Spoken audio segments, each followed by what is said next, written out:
I used to believe my marriage was simple, honest, and safe. My husband, Ion, was not perfect, but I thought he was loyal. We had been married for 8 years. There were no dramatic fights, no loud arguments, and no obvious signs of trouble. That calm made me believe everything was fine. Ion was quiet by nature. He worked long hours and often came home tired. I told myself that his silence meant responsibility. I believed his distance was stress. Like many wives, I adjusted. I stopped asking questions.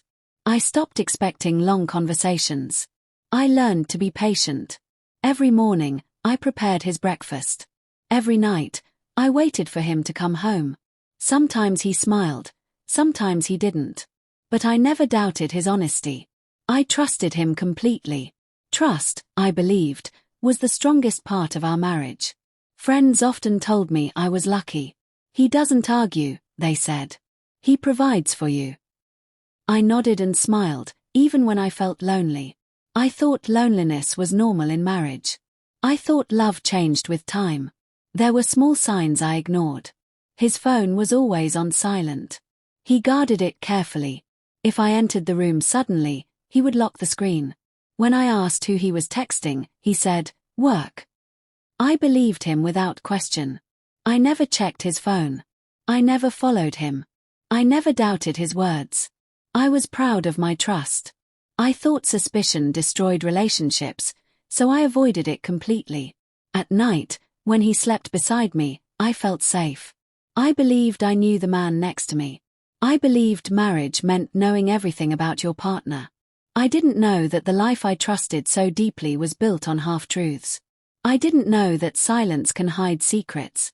And I never imagined that the truth would come quietly, without warning, and change everything I believed about my husband. The truth did not come in a dramatic argument. It came on an ordinary afternoon. Ion had left his phone at home that day. That alone felt strange. He never forgot it. The phone vibrated on the table while I was cleaning. I didn't plan to check it. I really didn't. But the screen lit up with a message preview. It was not a work message. The name was unfamiliar. The words were gentle, personal, and caring. My heart started beating faster. My hands felt cold. I told myself there must be an explanation. I unlocked the phone. What I saw did not look like a single mistake. It looked like a second life. Messages filled with emotional closeness, shared memories, and promises. Not physical details, but emotional ones, the kind that hurt even more. He had shared his fears with her. His dreams. His frustrations. Things he never shared with me. I sat on the floor, holding the phone, unable to cry. My mind refused to accept what my eyes were seeing. I kept scrolling, hoping to find a message that proved I was wrong. There wasn't one. I didn't confront him immediately. I needed time to breathe, to understand, to stop shaking. That evening, he came home as usual. He ate dinner. He asked about my day. He smiled. I looked at him and realized something terrifying. I didn't know this man at all. Later that night, I asked him calmly, "Is there something you want to tell me?" He froze. Just for a second. But that second was enough. The truth came out slowly, painfully. He said it didn't mean anything. He said it was just emotional. He said he never planned to hurt me.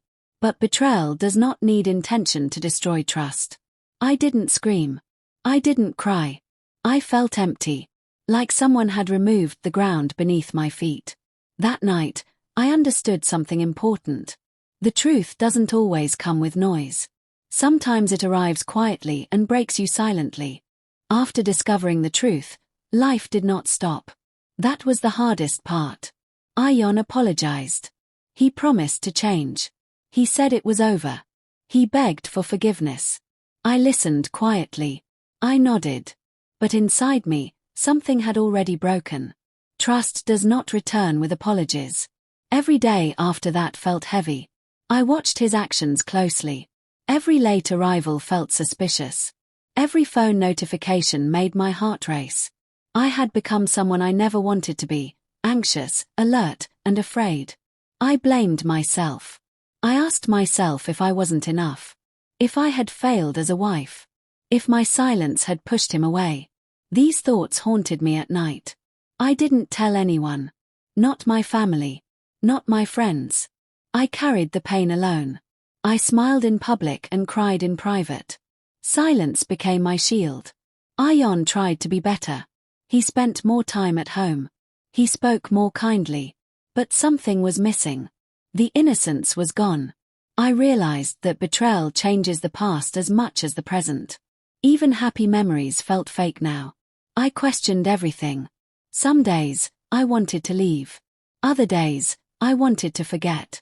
I was trapped between self-respect and fear. Fear of loneliness. Fear of starting over. I learned that healing is not quick. It is not simple. It is lonely. I stopped expecting him to fix what he broke. I started focusing on myself. I began writing my thoughts. I spent time alone. I listened to my inner voice for the first time in years. The truth had hurt me deeply, but it had also awakened me. I understood that loving someone does not mean losing yourself.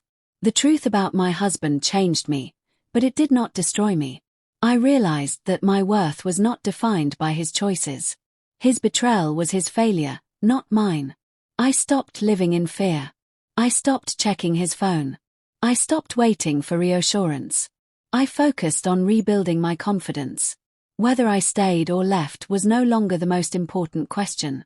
The most important choice was choosing myself.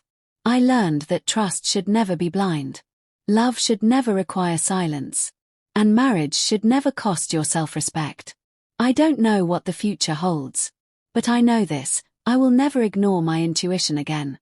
Sometimes, the truth hurts because it sets you free.